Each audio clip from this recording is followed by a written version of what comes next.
వాళ్ళ అక్క ఏటనుకున్నావు? ఈరోజు 'కొండ సురేఖ' గారు లేరా? 'కొండ సురేఖ' ఏమో మన నాగ చైతన్య, సమంతని ఎలా పడితే అలా తిట్టినారే. ఏటనుకున్నావు? సమంత, నాగ చైతన్య విడిపోవడానికి కారణం కేటీఆర్ అంటే ఇంతవరకు మనకు అలాంటి మాటే రాలేదు.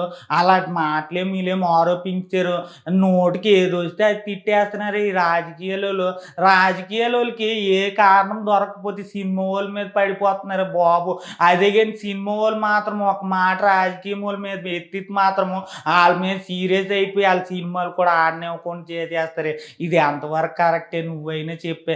ఎందుకు అనంటే ఒక వ్యక్తిగతంగా ఆళ్ళ పేరు తీసుకురావడం అనేది చాలా బాధాకరమైన విషయమే. అది కూడా ఏటనుకున్నావు? ఈళ్ళు విడిపోవడానికి కారణం కేటీఆర్ అనేసి అంటే పోనీ ఒక మాట, సమంతనేమో కేటీఆర్ రమ్మన్నారు. కేటీఆర్ రాకపోతే నీ అన్‌కన్వెన్షన్ హాల్ కూల్చేస్తాననేసి అన్నారు. అవన్నీ అందుకే మీ అన్‌కన్వెన్షన్ హాల్ కూల్చేసారని చెప్పారా? అప్పుడు చూడే సీరియస్ అయ్యారు. సినీ ఇండస్ట్రీ మొత్తం కదిలొచ్చింది బాబు. అది సినీ ఇండస్ట్రీలో ఉన్న గొప్పతనము. అందులో మన తెలుగు సినీ ఇండస్ట్రీ అనుకో ఎంత యూనిటీగా ఉంటదో తెలిసినా మరి ఎన్టీఆర్ గారు అయితే గొప్ప సీరియస్ అయిపోయారు బాబు. మరి నాగార్జున గారు ట్వీట్ చేశారు. ఆ ట్వీట్‌కే బుర్ర బద్దలైపోయింది. మరి నాగ చైతన్య గారైతే ఇప్పుడు అంత సీరియస్ అవ్వని మనిషి కూడా సీరియస్ అయిపోయారు. ఎందుకు అనంటే మీ మాటలు, మీ పాటలు మీరేదో పడండి కానీ మా వ్యక్తిగత ఈ విషయాలు మీకెందుకు అనేసి అన్నారు. అది చాలా బాధాకరంగా అనిపించింది. నీకేటనిపించిందో ఒకసారి కామెంట్ చెయ్యి.